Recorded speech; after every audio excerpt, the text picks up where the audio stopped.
Auto rickshaw परमिटरवर निर्बंधाचा निर्णय स्वागतार्ह. पुढील 5 वर्षे बदल नको, आमदार सुधीर मुनगंटीवार.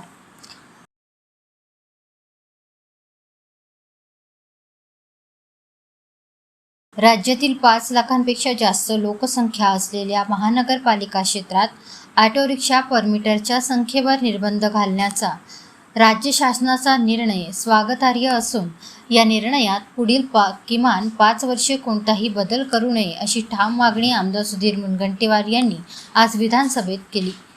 राज्यात ऑटो रिक्षांची वाढती संख्या, त्यातून निर्माण होणारी वाहतूक कोंडी तसेच सध्याच्या रिक्षाचालकांवर होणारा आर्थिक परिणाम या पार्श्वभूमीवर राज्य शासनाने नवीन ऑटो रिक्षा परमिट देण्यावर निर्बंध घालण्याचा निर्णय घेतल्याची माहिती परिवहन मंत्री प्रताप सरनाईक यांनी आज विधानसभागृहात दिली.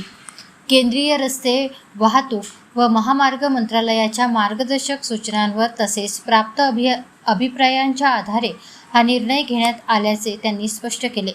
या संदर्भात परिवहन मंत्री प्रताप सरनाईक यांनी शासनाने घेतलेल्या निर्णयाबाबत विधानसभागृहात निवेदन दिले. यावेळी बोलताना आमदार मुनगंटीवार यांनी सांगितले की राज्यातील अनेक शहरांमध्ये ऑटो रिक्षांची संख्या मोठ्या प्रमाणात वाढल्यामुळे वाहतूक व्यवस्थेवर ताण निर्माण झाला आहे.